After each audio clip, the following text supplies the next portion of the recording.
السلام علیکم ورحمۃ اللہ وبرکاتہ۔ بعض احباب، بعض دوست یکم محرم الحرام سے متعلق ایک عمل کا ذکر کرتے ہیں کہ فجر کی نماز کے بعد سے لے کے زوال کے وقت کے درمیان یکم محرم الحرام کے دن اگر 130 مرتبہ کسی صفحے پہ 130 خانوں میں بسم اللہ الرحمن الرحیم لکھ کر اپنے پاس رکھ لیا جائے تو وہ پورے سال کے لیے دفع مصائب اور مختلف آسانیوں کے لیے یہ عمل ذکر کیا جاتا ہے۔ تو کیا یہ عمل آپ علیہ الصلوۃ والسلام سے ثابت ہے؟ اس سے متعلق کیا تفصیلات ہیں، اس ویڈیو میں آپ کے سامنے مختصر انداز میں انشاءاللہ بیان کروں گا۔ دیکھیں، ایسا کوئی عمل آپ علیہ الصلوۃ والسلام سے کہ بسم اللہ الرحمن الرحیم یکم محرم الحرام کے دن لکھ کے رکھ لینا آپ علیہ الصلوۃ والسلام سے ثابت نہیں ہے، کسی حدیث میں ثابت نہیں ہے۔ البتہ ہمارے بزرگوں نے، اکابر نے مجرب اعمال کے طور پہ جو بہت سے وظائف، بہت سے اعمال مجرب ہیں کہ ان کی وجہ سے وہ جو اس کے نتائج ہیں وہ ان کو حاصل ہوئے ہیں، مختلف نتائج مختلف اعمال کے، انہی مجرب اعمال میں سے ایک اس عمل کا بھی ذکر کیا ہے۔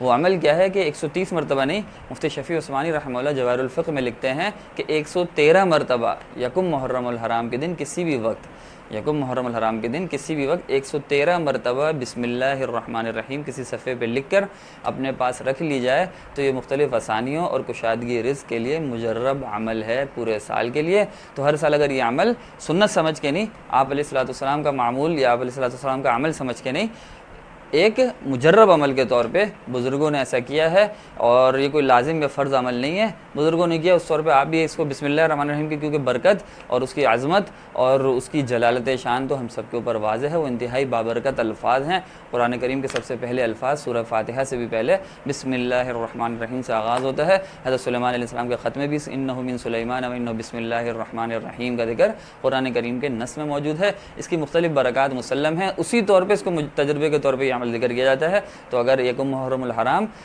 عنقریب آنے والا ہے، آپ حضرات بھی چاہیں تو یہ عمل کر سکتے ہیں، انشاءاللہ کشادگی رزق اور مختلف آسانیوں کے لیے یہ عمل مجرب طور پہ ذکر ہے۔ مفتی شفیع عثمانی رحمہ اللہ کی جواہر الفقہ میں کیا عبارت ہے، میں آپ کے سامنے ذکر کر دیتا ہوں۔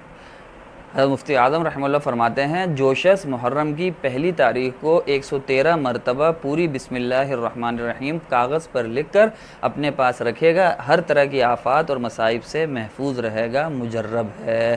جواہر الفقہ جلد 2 صفحہ 187۔ اس لیے اپنے گھر میں، اپنی دکان کو مصائب سے محفوظ رکھنے کے لیے اور اپنے کاروبار میں برکت کے لیے یہ عمل آپ کر کے رکھ لیں، دکان میں بھی، گھر میں بھی انشاءاللہ یکم محرم الحرام کو۔ اللہ تعالیٰ کی ذات سے امید ہے وہ بسم اللہ الرحمن الرحیم کی برکت سے ہمارے گھروں میں، ہمارے رزق میں برکتیں عطا فرمائے گا۔ السلام علیکم ورحمۃ اللہ وبرکاتہ۔